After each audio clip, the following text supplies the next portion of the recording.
مسافر؟ لا هنا؟ وياي ببيت واحد. وما يحكيلك؟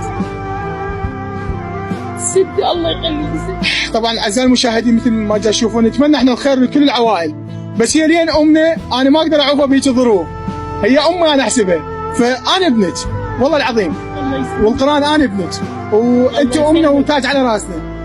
فكل الزعل يهون الا زعل الام وابنها، كل الدنيا يهون. مرات الابن ما يعرف قيمه امه، بس من يفارقها يحس بهاي الشيء. والله لا يقول يعني نتفارق، بس يا رب ان شاء الله يحنن قلبه، هذا اللي اريده، ان شاء الله يا رب يحن قلبه. يا مواليد هو كبير كبير؟ اي ابن 30 سنه عمره.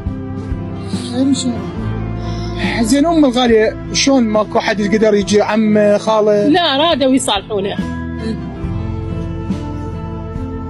بس الله يسلمك، بس عيب على الام واحد يصالحها على بنتها. ايوه كل الدنيا ممكن يدخل بينك وبينها احد يزاعل، بس الام وابنها مستحيل، لان لازم يقعد يتذكرها، يتذكر طيبها، يتذكر سوالفها.